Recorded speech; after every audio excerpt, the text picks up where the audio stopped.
All right, ladies and gentlemen, this is the SC Reddit Open number 7. This is game 2 between Yulath and HybridFrog on Scrap Station. I, as always, am Harlequin, and with me tonight is Atomica. So we've got Yulath here on the right-hand side of the screen and HybridFrog on the top. We have certainly seen our share of Zerg versus Protoss games today. So I don't know. How are you doing, Atomica? What are you feeling? I am very hungry. It is nearly 7 o'clock. I have not eaten anything at all. But that's okay, because this has been so much fun watching this SC Reddit Open. Yeah, this is one of my favorite things to do on a Saturday. I've been progressively trying to get food in between games because every now and then I have about half a second. And so far what I've managed to do is to move a bag of beef jerky close to my chair, and then in between games I ripped the top off of it. I haven't got it open yet, but I'm getting there. You know, little by little I'll get some food eventually here. Progress. But this is looking pretty good. Now, Yulath, I've seen him do this twice now. He opts right away. And HybridFrog effed up a chrono.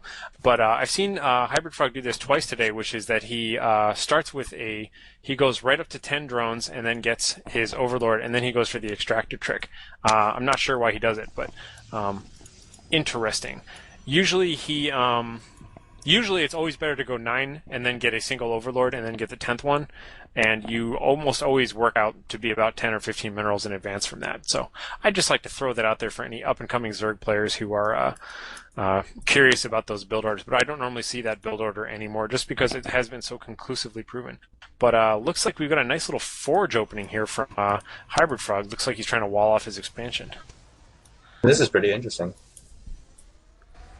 Yeah, that should be a solid opening on this map because, like I've said before, pretty much any player, and we got it right now here from Yulath, any player can fast expand on this map, and if they do it correctly with the appropriate amount of caution and not be punished too hard because of that long initial rush distance. So HybridFrog, we're seeing him do that from by putting up the photon cannons right away, and he'll make a nice little path that'll be hard to run through.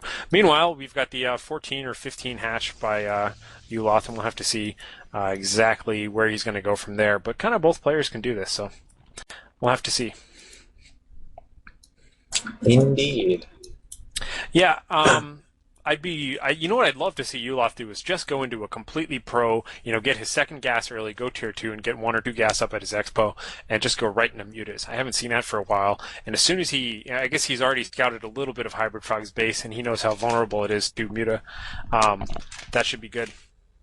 Right. I'm not quite sure how successful that'll be against HybridFrog, though. In the past games, we've seen him do a very, very aggressive and heavy tier 1 unit kind of mix. And that's been winning him the game so far. So if Yulath can hang on that long, mutas would be a great thing, especially on Scrap Station where the flying distance is so short. I agree.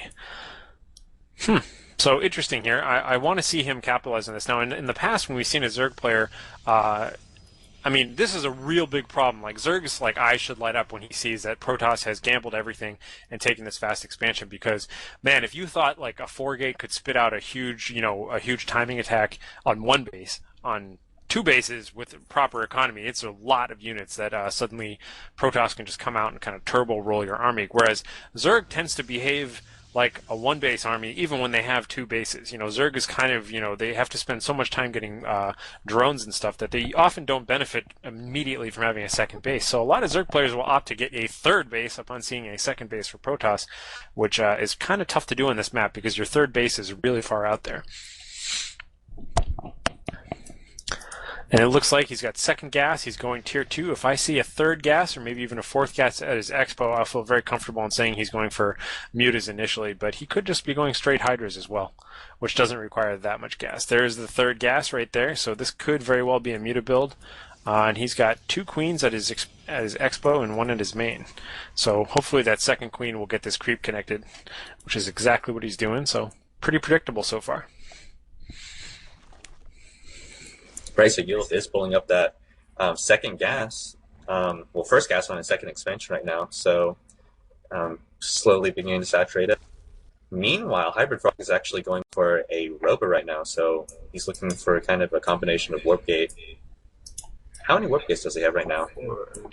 I just see the 2. He's got 1 out and 1 under construction, so 2 gate, he's bringing up Robo. 1 right next to his main, though, too, so he's going to have a 3-gate Robo going on. Oh, there's the 3rd one, yep. It's a gate. Actually, no, that's a Robo. 2-gate Robo. No, that's the One, third. Never two, mind. 3-gate Robo. There we go. Okay, 3-gate It Robo. was 2, and then he built a third one, so there we go. Yeah, so this is an interesting army, and hopefully that this Observer will get out there soon enough now. And there's the Hydra list, Dan. Okay, so that would kind of explain it. He's looking for a big old Hydra push. You know what I don't see enough people do? I often used to call this when I was playing in 2s, I'd call it the poop spire, which is you take an Overlord and put it anywhere on the map, have it go to tier 2 and just drop a patch of creep, and then build your super secret tech there, and then just completely ruin people's ability to like effectively scout you. And I don't see players do that too much anymore, but that's one of my favorite tricks. I guess it's not that necessary with the Hydra list Den, though. Yeah, but sometimes it's the small things that matters. I used to do that with Dark Templar. I'd go and put a pylon off in the middle of nowhere, and then just drop my dark shrine right there, and then boom, sneak attack Dark Templar. Yep, totally agree. So and man, you know, I've said this before, but I'm going to castigate Yulath for this again. These are non-speed upgraded lings. That always comes back to haunt you. I mean, I hope he wins this game and things go really well. But I'm just going to wait up here for half a second there. There we go. I hope things go well for him. But so many times, Zerg players find themselves in situations where they have a lot of money, not a lot of gas, and they'd love to just throw a whole lot of lings into the mix, and they can't do it because they don't have speed, and it takes them forever to get anywhere. Absolutely. HybridFrog is actually going, he's building his Robo right now, so it looks like he's going to have a whole bunch of tier 1 units, tier 1.5, and a pretty strong backup of Colossi. So this will be a fantastic counter against the Hydras that are coming out on the field right now. Yulath just sniped a little observer out in the front of his base there. He's got his own overseer kind of hidden a little bit.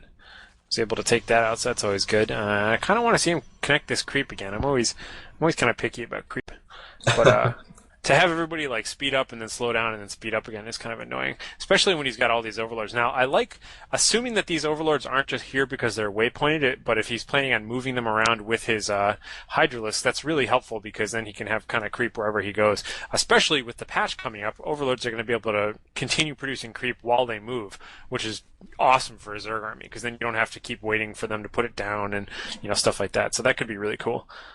Yeah, that would be really cool, even though they'd be slowed down a little bit. They still have kind of a net overall speed gain. So we do see 9 Roaches coming down right now, along with 1 Colossus for HybridFrog. Ooh, 2 Colossus now. Glial reconstitution as well going up. 2 Colossus going down. So where is that second Robo Bay? There it is. All right, so 2 Robo Bay Colossus. So now this is as a result of his scouting, because he scouted and he saw Hydras and he said, great, I'll go for Hydras with my Colossus. Now, I'm curious to see, is he just going to obliterate his own pylon when he needs to get out of this base, or is he going to walk out one unit at a time? Actually, no, I think the Stalkers can fit out, and of course the Colossus will be able to he's got that cliff walk. little teeny path right there. I guess he could probably fit through that. Yeah, so he is getting Thermal Lancers right now. He's actually opting for a Warp Prism. So, he might throw that down into phasing mode just to give some really quick warp backup, or maybe he'll do a really small drop and harass the mineral line. We'll have to wait and see what happens there. Again, I always kind of complain about this. He's leading with the only Overlord that has anything in it, so it's not really a distraction. Yeah, that's not the best thing to do. And here comes all those units. That's pretty good. But this force fields are kind of hurting his zealots more than they are actually helping. Look at those Colossus just go. I hate that so much.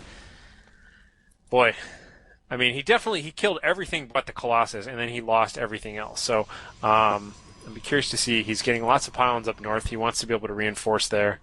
And it looks like he can kind of get those Overlords a little bit. But good try on the drop, but boy, those Colossus just destroy him. I really almost want to see him, at this point in the game, since they're still so far apart and standoffish, I want to see him get a Spire up right now and go for just a handful of Corruptors. They really help out when you're trying to go with this back and forth attack when Colossus are involved. Right, Yulath is actually going for that. I'm sorry. Yulath is actually going for that double Evo right now, which is actually a very smart move since he has a very heavy Roach army, and he's actually throwing 10 more Roaches down right now, 12 now. Roaches will be absolutely fantastic to counter this ground army right now, and here comes rock attacks. So HybridFrog is going to look to bust through this. Is this the second layer already? Yeah, this is the second layer, and move right into his Nat. Yeah, he's looking pretty good here, and he's just going to back off and just kind of hold that middle here. Yeah, the Idra approach to dealing with this kind of army is the macro style, which is just get more roaches and more hydras and just power through it, because it takes Colossus a lot longer to kill a roach, but we'll see how well this works. I don't know if this positioning is going to work out too well for him, but here he goes. Yulath is just crashing on into that good army. use of force field. Force field's really just bifurcated that whole army. Still retreating. No damage done to the Colossus yet. Just a little bit of shield damage. And look at how many casualties he's taken just getting this far up there. And it's so bad how hard that is to attack as a Zerg player. Like, that was, a lot of that had to do with the positioning, but that was one of the better, armies he could try and field against that. And, he charged on in. He didn't want to, back off from it, but he just got obliterated by that. Right, with the really close, yeah, and GG's